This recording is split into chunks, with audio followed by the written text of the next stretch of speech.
नहीं डाल रहे, पता ही नहीं था लोगों को इस प्रकार की सुविधा दी जा सकती है। आज वो अन्नपूर्णा किटें बंट रही हैं, उसके अंदर मसाले मिल रहे हैं, तेल मिल रहा है, सारी चीजें मिल रही हैं। तो इस प्रकार की योजनाएं करने के लिए इच्छा शक्ति की आवश्यकता होती है। बजट तो जुट जाता है कि आज तक मैंने देखा नहीं, 20 साल तो मेरे को देखते पॉलिटिकली देखते हो गए, उससे पहले मैं विद्यार्थी के रूप में अर्थशास्त्र को मैंने पढ़ा, मैंने आज तक नहीं देखा कि इस देश के अंदर घाटे का बजट पेश नहीं हुआ हो या किसी स्टेट के अंदर घाटे का बजट पेश नहीं हुआ हो। घाटे का बजट सदैव विकास उन्मुखी होता है, यानी आपको एसेट्स का कंपैरिजन करना होता है। आप अपने खर्चों का और मतलब क्या अपनी उपलब्धियों का जब तुलना करते हैं, तो जब आपके खर्चे अधिक होंगे इसका मतलब आप स्टेट में कुछ ना कुछ कर रहे हैं। बहुत बड़ी बड़ी नहरें बनी, ये सिद्धमुख परियोजना बनी, गंगा कैनाल बड़ी, उस समय अगर मतलब स्टेट ये सोच के बैठ जाता कि हमारे पास तो पैसा ही नहीं है, तो ये चीजें बनी नहीं पाती। तो घाटे के बजट इसलिए आवश्यक होते हैं, लेकिन इच्छा शक्ति होनी आवश्यक है। मोदी जी ने लोगों की जेब काट करके कौन सा फायदे का बजट पेश कर दिया है? किया हो तो बताओ मेरे को। 9 सालों के अंदर सारे बजट घाटे के आए हैं। हर बार नरेगा का बजट काटा है इन्होंने, उच्च शिक्षा का बजट काटा है इन्होंने, यूनिवर्सिटियों का ग्रांट काटा है इन्होंने। क्या बात करते हैं, गौरक्षक बने फिरते हैं, गौ के नाम पे वोट मांगते हैं, हिंदुत्व के नाम पे वोट मांगते हैं। इनका ग्रांट रुका पड़ा था सारा का सारा गौशालाओं का, हमने आकर के पीछे का जारी किया और बढ़ाया है। कोई आदमी कह सकता है क्या गौशालाओं का ग्रांट कांग्रेस ने नहीं बढ़ाया? बिल्कुल बढ़ाया है। आज अनुदान दे रहे हैं, ग्रामीण क्षेत्र में नई गौशालाएं बन रही हैं। उनको जो साथी गौ सेवा से जुड़े हुए हैं वास्तविक तरीके से, राजनीतिक तरीके से नहीं, वो जानते हैं कि कांग्रेस ने क्या कुछ किया है गौओं के लिए। तो फिर भी कांग्रेस को देश में 10 साल हो गए, जनता चुन क्यों नहीं रही? देश में तो 70 साल तक बीजेपी को भी नहीं चुना, ये कोई बात थोड़ी होती है। नहीं, उस समय बीजेपी थी नहीं। बीजेपी 80 में तो आ गई थी, 14 तक क्या कर रही 25 साल हो थी गए बीजेपी को। कितने? 25 साल ही 80 में आ गई थी। रुकिए जी आप अध्यक्ष जी, 1980 में बीजेपी बन गई थी अप्रैल में, 2014 आ गई उनको सत्ता में आने में। तो ये कोई प्रश्न थोड़ी बनता है कि बीजेपी को क्यों नहीं चुना उन्होंने। जनता दल सेक्युलर और जनता दल यूनाइटेड बहुत पुरानी पार्टी है, उनको क्यों नहीं चुन रही?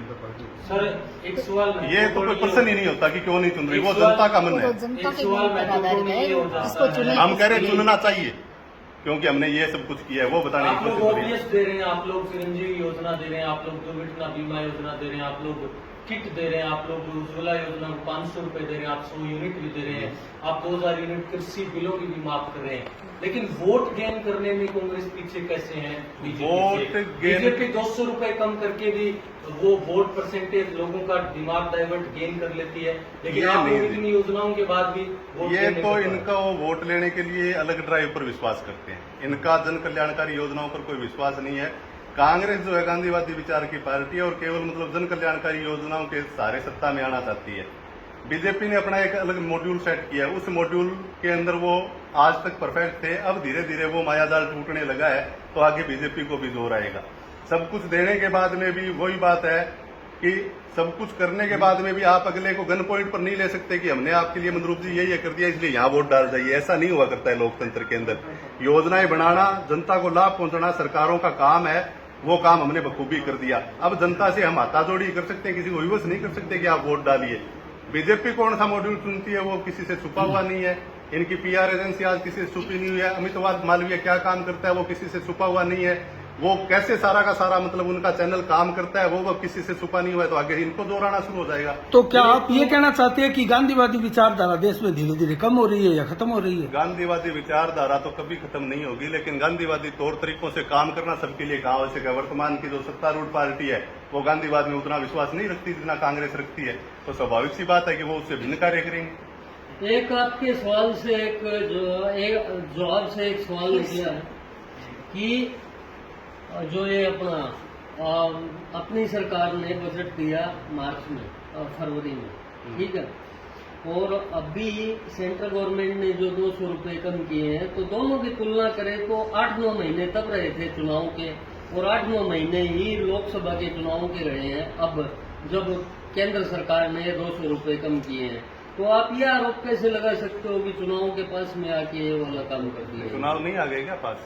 हमने हाँ, तो तो नहीं, नहीं, आरोप क्या है? आरोप क्या है? आरोप क्या है इसमें? आरोप इसमें आरोप क्या है? 10 योजनाएं दे दी आपको। आरोप क्या है इसमें? 10 दीजिए मेरे को जवाब देने दीजिए, थोड़ा क्रिटिकल पर्सन है। कोई जल्दी करें। ये मतलब क्या है कि आप ये बताइए कि कंटिन्यूएशन में योजनाएं नहीं आई क्या? अभी कांग्रेस सरकार का कौन सा बजट था जो योजनाओं से रहित था? उसी क्रम में हमने जो प्राथमिकताओं में योजनाएं हम चाहते थे कि चिकित्सा के क्षेत्र में पहले काम हो, इसलिए हमने पहले चिकित्सा से जुड़ी योजनाएं लेकर के आए। उसके बाद हम शिक्षा चाहते तो हम महात्मा गांधी स्कूल लेकर के आए। उसके बाद में हमें लगा कि मतलब क्या है कि सिलेंडर भी लोगों को नहीं मिल पा रहे हैं ढंग से, तो हम सिलेंडर के लिए योजनाएं ले आए। तो योजनाएं हम तो क्रमवाइज चला रहे हैं। चुनाव की उसमें क्या, हमारी तो पहले बजट से ही लेकर के चलते रही है। आप 2 कोरोना वाले बजट छोड़ दीजिए, उसके अलावा मतलब क्या कंटिन्यू देख लीजिए बजट। इन्होंने पूरे मतलब क्या अपने 9 बजट ऐसे निकाल दिए जिसमें हर बार इन्होंने कुछ ना कुछ बढ़ाने की बात बताई, और आज पहली बार बिना किसी बजट 70 के और 200 रुपए घटा रहे हैं। यानी ये एक कदम से होने वाला काम था, ये इन्होंने पहले क्यों नहीं किया, इसका आरोप लग रहा है। मोर्चरा जी 500 रुपए में गैस सिलेंडर दे रहे हैं, बहुत अच्छी बात है, लेकिन सिर्फ उन्हीं लोगों को गैस सिलेंडर दिए जा रहे हैं तो उज्ज्वला योजना में, बाकी 80% से अधिक लोगों को न तो गैस सिलेंडर दिया जा रहा है, कोई सुविधा नहीं मिली है। उसके बारे में आपका महंगाई, उनको महंगाई नहीं है क्या, जो आम जन को तो महंगाई नियंत्रित करना है भगवान, इसीलिए तो ये प्रेस कॉन्फ्रेंस हो रही है। हमने यही तो कुछ ना कुछ राहत दी है। इन्फ्लेमेशन रेट कंट्रोल करने का काम किसका है, देश की जीडीपी कौन नियंत्रित, किसके नियंत्रण में होती है, और उसकी वाहवाहियां कौन देता है जब वो जीडीपी बढ़ती है। तो इन्फ्लेमेशन नियंत्रित करने का काम आज राज्य सरकार को सौंप दिया क्या आपने? महंगाई नियंत्रित करने का काम राज्य सरकार का होता है क्या, आप ये बताइए। उसमें भी तो हम तो कुछ ना कुछ दे रहे हैं, हम तो कुछ ना कुछ दे रहे हैं जनाब, और बुत्ते से बाहर जाकर के दे रहे हैं। अधिकारिता से किन्हीं लोगों को तो दे रहे हैं, आप सब लोगों को सिलेंडर मिले उनको मिल रहा है, बाकी किसी लोगों अरे तो आप ये इतने सारे पर्सन, कभी आपको बीजेपी का कोई नेता मिला ही नहीं क्या? आप उनसे पूछते हैं कहाँ पूछते हैं? हम तो जितने लोगों को दे सकते थे उससे ज्यादा लोगों को देने की कोशिश कर रहे हैं। कि बीजेपी के समय में चकबंदी सर्वे शुरू हो गया था सिद्धमुख नहर का, लेकिन कांग्रेस सरकार के समय में एक कदम भी आगे नहीं बढ़ पाया। इसके पीछे क्या कारण? कौन सी नहर में? सिद्धमुख नहर का। अब आपको दुरुस्त करता चलूं, हेमाराम चौधरी राजस्व मंत्री होते थे, जयदीप डूडी संसदीय सचिव होते थे, राजस्व मंत्रालय के साथ अटैच थे। वेबकोस कंपनी को सर्वे का ठेका दिया था, उस कंपनी ने काम शुरू कर दिया, लेकिन उसके बाद में विधानसभा का सत्र अवसान हो गया, आगे के चुनाव आ गए, बीजेपी में एक कदम नहीं उठा। चुनाव के पास नहीं, पूरा जवाब सुनिए, पूरा जवाब सुनिए, प्रश्न पूछने से आपको कोई रोक नहीं रहा है। अब बाकायदा उपनिवेशन का एक कार्यालय है आपकी तहसील परिसर के अंदर, और वो चकबंदी मुरबाबंदी का ही कार्य करते हैं। कौन से गांव में रहते हो पत्रकार जी आप कह रहे हैं और उसी के अनुसार मेघाना माइनर के खाड़े बन रहे हैं। क्या बात कर रहे हो आप नुआ में, कटाऊ में? आप कहते हो एक कदम ही आगे नहीं बढ़े, हमने खाड़े ही बना दिए, खाड़ों के मुकदमे आ गए, लोग स्टे मांग रहे हैं। क्या बात करते हो पत्रकार? एक मिनट, खाड़े बन रहे हैं, अच्छी बात है, तो बिना चकबंदी सर्वे के बन रहे हैं। बाराबंदी शहरी अध्यक्ष है और भादरा शहर की हालात पर चर्चा कर रहा था थोड़ी सी। सिविल व्यवस्था और अस्त व्यस्त है बिल्कुल। वार्ड नंबर 9 के अंदर भी काम देखिए, लोग घर पानी जाने लग रहे, तो शहर का हरकन प्रभार है, तो गठन कठिन बात में दुरुस्त करना चाहूँ। बिल्कुल, आज आपने ये प्रश्न मुझसे पहली बार पूछा है किसी ने चलती कॉन्फ्रेंस के अंदर, और इस बात का मैं जवाब दूंगा ताकि सारे चैनलों के जितने भी दर्शक हैं उनके ये माइंड सेट क्लियर हो। क्या सबसे पहले सीवरेज आई थी केवल 8 वार्डों के लिए, और वो ही कच्ची बस्ती में लेकर के आए थे जिसमें हमने 90-90 हजार के मकान बांटे थे। वो फर्म आने के बाद में अपना काम निपटा करके चली गई। वो छोटे स्केल की सीवरेज थी, उसका काम बिल्कुल दुरुस्त हुआ। आज भी उनके अगर चैम्बर आप हटाते हैं तो इनको बहुत जोर आता है नई सीवरेज कंपनी वालों को।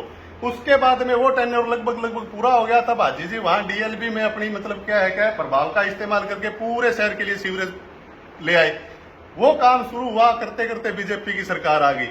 बीजेपी की सरकार, बीजेपी की मोंटे कार्लो, बीजेपी का लेना, बीजेपी का देना, 70% काम सीवरेज का बीजेपी के कार्यकाल में पूरा हुआ। और आज रोजाना ये गुलशन भाई ये सुरंग दिखाते हैं। ये सुरंग किस वजह से हुई आपको पता है? कोई भी ठेकेदार से आप पूछ लेना, सबसे ज्यादा पैसे पक्के काम में नहीं कच्चे काम में बचते हैं। ये पाइपलाइन डालने के लिए तो खोदे गए थे, तो होनी चाहिए थी कंपेटिंग कोरी रेत से। इन्होंने क्या किया कि पाइप से कुछ जगह तो रुकी गई, वही मिट्टी वहीं डाल दी, वो आज धस रही है। इस वजह से ये सुरंगें बीजेपी की देन है। तो 4.5 साल में कांग्रेस ये सुरंगें भर नहीं पाई। हम भर ही रहे हैं रोजाना, नित नहीं भर रहे हैं, हम तो नित नहीं भर रहे हैं भाई साहब, हम तो भरते ही है। रात ही इस साथी के चैनल से आया है कि रात को लेकर के जाते हैं ग्रिड डेडिकेशन, तो देखो भाई साहब रात को भर रहे हैं हम तो। इनकी क्या बात करते हो आप? वार्ड नंबर रातों में भरते हैं ये। आज जब भरी जाती है कांग्रेस के शासनकाल में, तो 2 दिन बाद में फिर वहाँ गड्ढा, तो इस प्रकार बन रहे हैं क्या तो कांग्रेस? ये कॉम्पैक्टिंग तो रेंज जब आपने पूरे शहर को खोखला कर दिया क्या पिछले 5 सालों पूरी में? पिछली 5 वही- साल की सरकार ने, बीजेपी सरकार ने पूरी बाधा को खोखला करके छोड़ा है। उनके खोदे हुए गड्ढे आज तक कांग्रेस भरती आ रही है।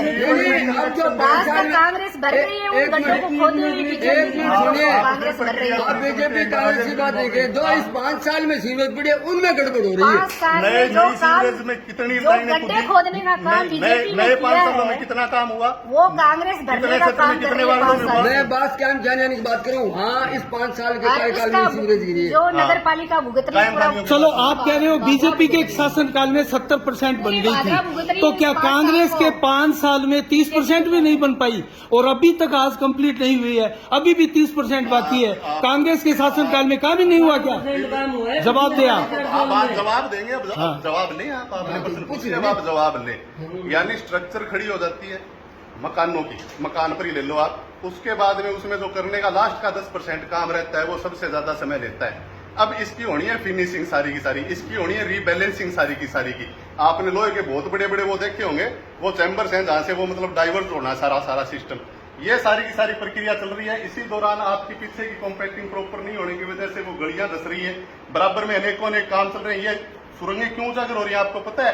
क्योंकि इन 5 सालों में हर जगह सड़क बनाने का प्रयास किया गया है, और वो सड़कें जब नहीं बनाते हैं उनके दबाव से वो धसती है, उसके ऊपर नए साधन भी गुजरते हैं और गुजरते हैं, तो वो धसने की कार्रवाई होती है। पहले वाली खड़ंजा के साथ तो वो सेट ही थी, उसके साथ लॉकिंग के अंदर थी, लॉकिंग के अंदर थी। तो क्या ये समझदारी है? जब सड़कें धस रही है, आपको पता है, उसके बावजूद भी जनता के पैसे की बर्बादी हो रही हमें है। क्या पता है? जब धस जाती है तब हमें पता होता है ना। नहीं, जैसे नगर पालिका के सामने तो बार-बार अभी उठाया, हुई है। नगर पालिका के सामने कहा, हमने उसको तत्काल गंभीरता से लिया, तत्काल। और उसी समय मेरी गुलशन के साथ बात भी हो रही थी शायद इसी विषय में, लेकिन मैं खुद उस विषय में वहां नगर पालिका में खड़ा हुआ था भी आप ये पुली बनवाइए, ये सारा करिए, तो क्या काम करवाया जाता है। उसके बाद में 15 दिन लगातार लग के उस समस्या को दुरुस्त किया गया। जहां समस्या आती है वहां उसको दुरुस्त यानी किया पहले नहीं जाएगा। दिखी, जब पत्रकारों ने दिखाया तभी दिखी। तो पहले नहीं बहुत बहुत तो धन्यवाद पत्रकार क्या पत्रकार करना साहब, चाहते हैं? आप कि आगे से घर रहना शुरू करेंगे आपने क्या? ये सुनने ढूंढनी आप शुरू आगे से की। घर रहना शुरू आपको करेंगे बहुत क्या? बहुत पत्रकारों का काम धन्यवाद। दिखाना आप बीजेपी के टाइम में कहाँ चले गए थे? आप भाजपा के टाइम में कहाँ चले गए थे? 5 साल पहले आप कहाँ चले गए थे? पेयजल और सीवरेज शुरू नहीं शहर हुई। में पेयजल 5 साल पहले जब ये काम चल रहा था तब आप सिंचाई कहाँ चले गए थे? का तो पानी की किल्लत है। राजेंद्र भाई, इसका बहुत शॉर्ट एंड स्वीट जवाब है। 100 करोड़ के टेंडर लग के पूरे शहर के अंदर नई पाइपलाइन गिर रही है। आगे से आपको मतलब ऐसा गंदा पानी देखने को नहीं मिलेगा। वो पाइपलाइन बहुत पुरानी थी। मतलब पहले मैं बताता हूँ, हर चीज क्रम वाइज होती है। शहर जोनों में बंटा हुआ है, आप कभी नगर पालिका में जाके चेक करेंगे। सर्वप्रथम जो ओवरहेड टैंक बना वो हमारे जोड़पुरावास बिहारीपुरावास की मतलब कल्याण भूमि में बना, उससे नए पाइपलाइनों से हमारा कनेक्शन हुआ। हमारे 6 वार्डों में बिल्कुल साफ पानी आता है।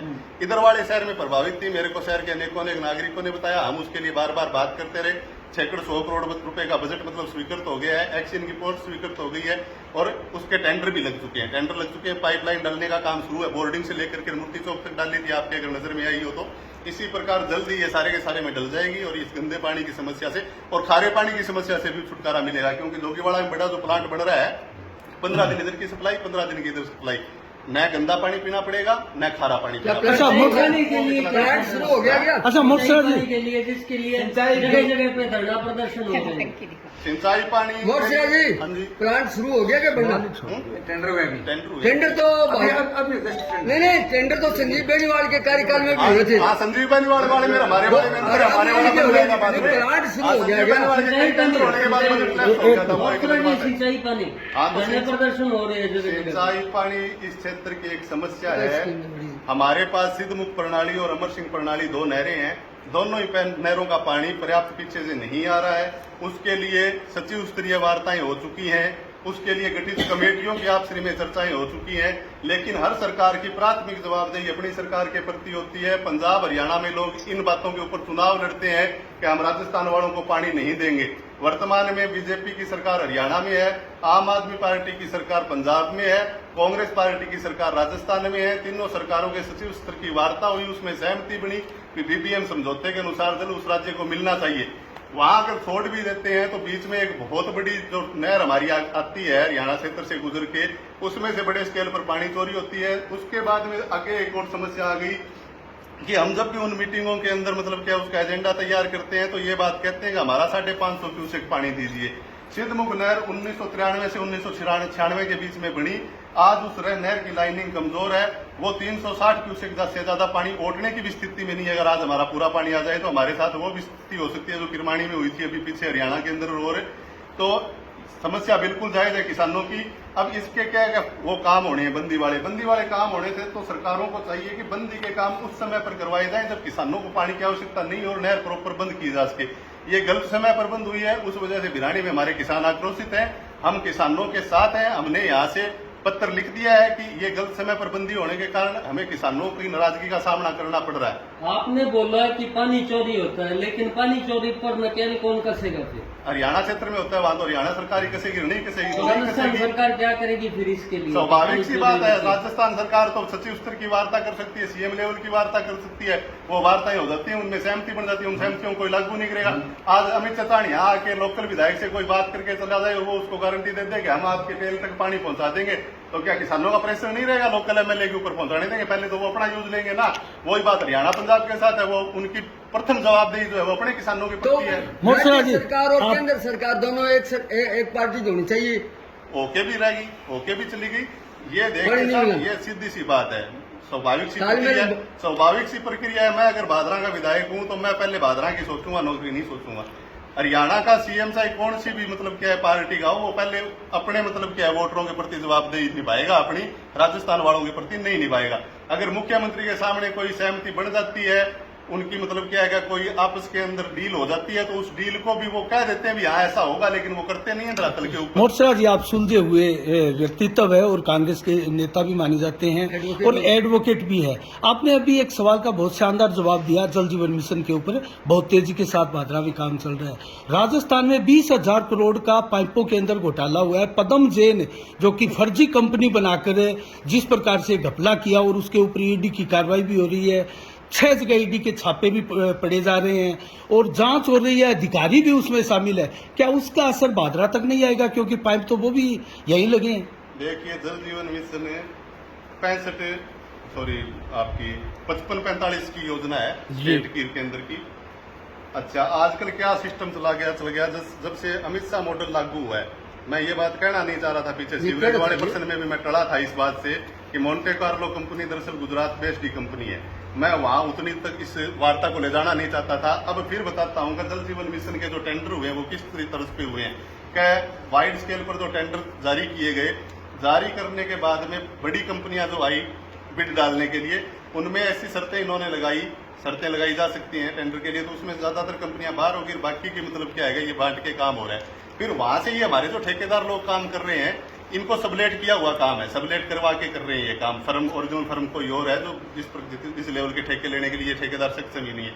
अब वहां उनको सब कुछ बता दिया गया भी पाइप आप फलां कंपनी का लेंगे, उन पाइपों का ट्रांसपोर्टेशन फलां कंपनी करेगी और इस प्रकार से ये जल जीवन मिशन चलेगा। ये चीजें हैं। अच्छा, उसके अंदर क्या है कि कई बार स्टेट के गवर्नमेंट जो होती है उसको अपना 45% हिस्सा जुटाने में, जो इतनी जन कल्याणकारी योजनाएं जो मैंने पीछे गिनाई है, उसके अंदर अपना पैसा उनको डालना पड़ता है। तो बीच में जल जीवन मिशन योजना का बजट लैप्स न हो जाए और हमारे नाम ये बात न लग जाएगा जल जीवन मिशन में ये काम नहीं हो पाया, स्टेट की कमी रही, इस वजह से हमें तो मतलब क्या बहुत सारी चीजों को रोक करके जल जीवन मिशन में पैसा डालना पड़ा और उसके बाद में ये काम शुरू हुआ है। तो ये अगर ईडी प्रॉपर जांच करेगी ना अनिल जी, तो आंच बिल्कुल सही जगह पर जाएगी। इस बात के प्रति मैं आश्वस्त हूँ। हमारा इसके अंदर, क्योंकि हम इसमें ये कर नहीं सकते। मैं ये नहीं कह रहा कि मैं स्टेट की कांग्रेस सरकार का बचाव करना चाहता हूँ कि ये सरकार ये ऐसा कर नहीं सकती इसके अंदर, इसमें तो करने वाले ही कर पाएंगे। और बहुत अच्छी बात है कि राजस्थान में और जहां जहां कांग्रेस की सरकार है वहां कम से कम इस प्रकार की जांचें की जा रही है। सर, महंगाई पर आपकी एक प्रेस कॉन्फ्रेंस है। आने वाले विधानसभा चुनाव और लोकसभा चुनाव में महंगाई कितना बड़ा मुद्दा रहने वाली है चुनाव के दृष्टिगत? आप क्या रहना तो सबसे बड़ा चाहिए, लेकिन पिछले चुनाव के जो मैंने देखे थे, सिस्टम देखा था, एन मौके पर आते आते कुछ ना कुछ ऐसा फिड़का फेंक दिया जाता है कि लोगों का मूल मुद्दों से ध्यान हट जाता है। मूल मुद्दों से ध्यान हटाने की कला में ही बीजेपी माहिर, मैं अभी थोड़ी देर पहले बता भी रहा था कि जो मॉड्यूल इन्होंने डेवलप किया है, लेकिन हम तैयारियां उस बारे में भी की जाएंगी। हम चाहेंगे कि चुनाव वास्तविक मुद्दों पर लड़ा जाए। हमारी टीम को यही काम करना है, हमारे बूथ लेवल की जो टीमें हैं उनको यही काम करना है कि चुनाव वास्तविक मुद्दों से दूर ना जाए। तो क्या जो आप ओपीएस दे रहे हैं, चिरंजीवी योजना दे रहे हैं, जो बहुत सारी ओपीएस को लेकर के देखो साहब, मेरे मन में हमेशा शंका के बादल रहते हैं ओपीएस को लेकर के। हमने कर्मचारी संगठनों की मांगों को मानते हुए और आज के दिन की जो मतलब क्या है कि डियरनेस अलाउंस वगैरह जो मतलब कर्मचारियों को मिलते हैं, डियरनेस अर्थात महंगाई है एक तरीके से, तो उस चीज को देखते हुए हमने ओपीएस लागू किया। लेकिन ये पूरी तरह से मैं आशंकित हूं कि किसी तरीके से अगर सरकार बदलवाने में बीजेपी कामयाब होगी तो ये ओपीएस नहीं था, 100% चली जाएगी कर्मचारियों के हाथों से, क्योंकि यही वो लोग थे जिन्होंने पेंशन बंद की थी। ये पेंशन कांग्रेस सरकार में बंद नहीं हुई थी, वाजपेयी जी बंद करके गए थे। ठीक है, तो अब ये क्यों मोर्चरा जी, ओपीएस राजस्थान सरकार ने लागू कर दी, लेकिन उस 39,000 करोड़ रुपए का क्या होगा जो केंद्र और राज्य के बीच में पेच फंसा हुआ है? पेच इन्होंने जबरदस्ती फंसा दिया, यानी इनका जो कटा, जैसे कि इनकम टैक्स के रूप में इनका कटा। आपको पता है कि सबसे बड़ा इनकम टैक्स पेई जो वर्ग है वो कर्मचारी वर्ग ही है, वो पैसा वहां सबड्यू हो गया। सबड्यू होने के बाद में आज केंद्र सरकार को चाहिए कि ये किसी एक पार्टी, कर्मचारी किसी एक पार्टी के नहीं होते, सभी पार्टियों को वोट देते हैं। और मानने में ये आता है कि एक्चुअल में कर्मचारी बीजेपी की तरफ ज्यादा आकर्षण रखते हैं, ऐसा विभिन्न सर्वेज में कहा जाता है। अब कोई स्थिति बदल गई हो तो मुझे पता नहीं, तो उनको साफ कोई दिखाते हुए वो पैसे लौटा देने चाहिए, ना कि उसको एक पेच बना करके बात को उड़ाना चाहिए ओपीएस को रोकने के लिए। नहीं, ये तो एक एग्रीमेंट होता है ना पूर्व में, उस एग्रीमेंट के तहत होता है। तो एग्रीमेंट आप क्या है क्या, जैसे आप यूं समझिए कि संवर्ती सूची के जो विषय रहेंगे ना, उसके अंदर प्रिविलेज जो रहेगा वो केंद्र सरकार को रहेगा सदैवी, और राज्य सरकारों को उनको मानना पड़ेगा। फेडरेशन ऑफ स्टेट फिर और किस चीज का नाम है? इसी चीज का तो नाम है भी। आज आप ये मान के चलिए अशोक गहलोत है और ऊपर नरेंद्र मोदी हैं। नरेंद्र मोदी भले ही हमारी विपक्षी पार्टी के, लेकिन है तो देश के प्रधानमंत्री। तो आप ये कल्पना कर सकते हैं क्या कि मतलब क्या है क्या, ऊपर से अगर कोई आदेश पारित होकर के आएगा और वो स्पेशली तब जबकि वो संवर्ती सूची के विषय से जुड़ा और उसको वॉयलेट कर देंगे अशोक गहलोत। आपको नहीं लगता कि ओपीएस लागू करने से पहले राज्य सरकार को केंद्र से वार्ता करनी चाहिए थी इस विषय पर? ये एक बहुत भले टाइम में बहुत भले आदमी को याद करूंगा, लालचंद जी टूटी को। लालचंद जी टूटी एक बार अपने समर्थकों को लेकर वहां कस्सी लेकर जुट गए थे, ये सिद्धमुख नहर वहां से शुरू होनी बताते हैं, इसीलिए उनको सिद्धमुख नहर का जनक बताते हैं। तो उनका मानना था कोई चीज शुरू हो जाती है वो बंद नहीं होती। हमने शुरुआत कर दी है, देर सवेर केंद्र को भी झुकना पड़ेगा। चलिए सर, क्या संदेश देना मैं आप चाहेंगे पत्रकार सर? बंधु से एक बात पूछना चाहती हूँ राजेश्वरी जी, कि जो हमारे मुख्यमंत्री जी ने चिरंजीवी योजना चलाई है, ये पूरे भारत में लागू हो जानी चाहिए, ऐसा भी तो प्रधानमंत्री को सोचना चाहिए। वो तो आप जिसके- उनसे ये सवाल कीजिए कि जो आप ये ओपीएस के लिए कह रहे हो, यही लागू आप चिरंजीवी योजना को नहीं तो करिए ऐसी योजना तो सेंटर की भी है, आयुष्मान योजना, आयुष्मान योजना उसमें भी इलाज फ्री चिरंजीवी होता है। उसमें भी फ्री होता है, लेकिन किन अब लोगों इस का बात होता पर है? अब एक बात आ गई है। मैं पत्रकार वाली बात है। नहीं, जनसाब ये पेट्रोल वाली बात जनसाब नहीं, इस यही- प्रश्न में आपकी बात का जवाब है। हाँ। आयुष्मान योजना में आप कह रहे थे कि केवल जो अन्नपूर्णा वालों को सिलेंडर दे रहे हैं या हमारे जो खाद्य सुरक्षा के परिवार है वही उनको दे रहे हैं। बात एक ही है। आयुष्मान योजना में आपको पता है प्रावधान आपने कभी पढ़े? जिनके घर मोटरसाइकिल है उनको नहीं मिलेगी, जिनके जिनके घर एलईडी इलेक्ट्रॉनिक- टीवी है उनको नहीं मिलेगी, इलेक्ट्रॉनिक जिनके घर डबल सामान बेड है है उनको नहीं मिलेगी। तो किसको मिलेगी? किसी को ही नहीं मिलने वाली थी। देना इसको कहते हैं जो हम दे रहे हैं चिरंजीवी के माध्यम में। एक चुक्ति मिल रही है सबको, एक चुक्ति। नहीं क्या कहेंगे आप? किस बारे में क्या संदेश संदेश तो यही देना चाहेंगे कि देखिए चुनावी वर्ष है, आम मतदाताओं को सोच समझ के निर्णय लेना चाहिए। प्रेस कॉन्फ्रेंसेज आज कांग्रेस की हो रही है, कल बीजेपी की भी आप सुनने को मिलेगी, आपको उनका अपना पक्ष होगा। लेकिन हम तो यही कहना चाहते हैं कि मूल मुद्दे जो हैं, राष्ट्र के जो मूल मुद्दे हैं उनसे ध्यान भटकाने की जनता का कोशिश की जाएगी। ये कुछ और सामने रख करके पीछे से कुछ और घटित कर देते हैं। इन चीजों को हालांकि अब देश की बड़ी पॉपुलेशन समझने लग गई है, लेकिन फिर भी और ज्यादा समझने की आवश्यकता है। साथियों, देश चलेगा तो मुद्दे की बातों से आगे चलेगा, लोक कल्याणकारी नीतियों से आगे चलेगा। तो आप जब भी वोटिंग करने जाएं, आप किसको वोट देते हैं आपके ऊपर कोई बाध्यता नहीं है लोकतंत्र के अंदर, लेकिन आप वास्तविक मुद्दों पर अपना वोट डालें। इस प्रकार की मेरी अपील है सभी मतदाताओं से। धन्यवाद। राजेश्वरी जी, अब दिसंबर में चुनाव होने हैं, जैसा कि कार्यकाल पूरा हो रहा है, क्या आपको आने वाले विधानसभा चुनाव में आप कांग्रेस ब्लॉक अध्यक्ष हैं ग्रामीण क्षेत्र से, और आपने ब्लॉक वगैरह में बूथ वगैरह बना रखे हैं, तो क्या आने वाली सरकार वापस रिपीट होगी? बिल्कुल। इसके बारे में आपका क्या कहना? जन साहब, मैं आपको बहुत बहुत धन्यवाद देना चाहती हूँ इस बात के लिए कि आने वाली सरकार हमारी दोबारा रिपीट होगी। क्यों नहीं होगी आप ये सोचिए। इसलिए होगी कि हमारे मुख्यमंत्री जी ने जो 10 योजनाएं हमारे आम नागरिक को दी है, राहत दी है, इस वजह से हमारी सरकार वापस रिपीट होगी। और जो महिलाओं के लिए जो 50% से जो आधा किराया उन्होंने हमारी सरकार ने दिया है, और जो सिलेंडर 500 रुपये की है, 100 यूनिट बिजली फ्री की है, और जो कृषि के क्षेत्र में है 2000 यूनिट बिजली फ्री कर दी। और उसके बाद में देखिए आप चिरंजीवी योजना, जो राजस्थान की सबसे बड़ी योजना, जो हम कह सकते हैं कि ये हिंदुस्तान में पूरे में लागू होनी चाहिए, इसके लिए हम मुख्यमंत्री जी को बहुत बहुत धन्यवाद देना चाहते हैं। इसमें फ्री इलाज हो रहा है, 25 लाख की सुविधा, हर आम व्यक्ति इसका इलाज ले सकता है मुफ्त में। और 10 लाख रुपए का जो दुर्घटना बीमा है वो हमारी सरकार दे रही है। अगर किसी भी व्यक्ति का दुर्घटना हो जाए तो उसको 10 लाख रुपए उसको देने का काम हमारी सरकार कर रही है। और मतलब विकास के दम पर कांग्रेस दोबारा आएगी। हम चाहते हैं कि जो आम जनता त्रस्त थी महंगाई और बेरोजगारी से, भूखमरी से, जो जनता एकदम ऊब चुकी थी, मजबूर हो गई थी कि हमें कुछ राहत मिले, तो हमारे अशोक जी गहलोत जी ने उनको राहत देने के लिए ये 10 योजनाएं, उनको जो कार्ड उनके लिए बनाया गारंटी योजना का, उनके लिए एक बहुत ही सिद्ध साबित होगा। आप देखिएगा आने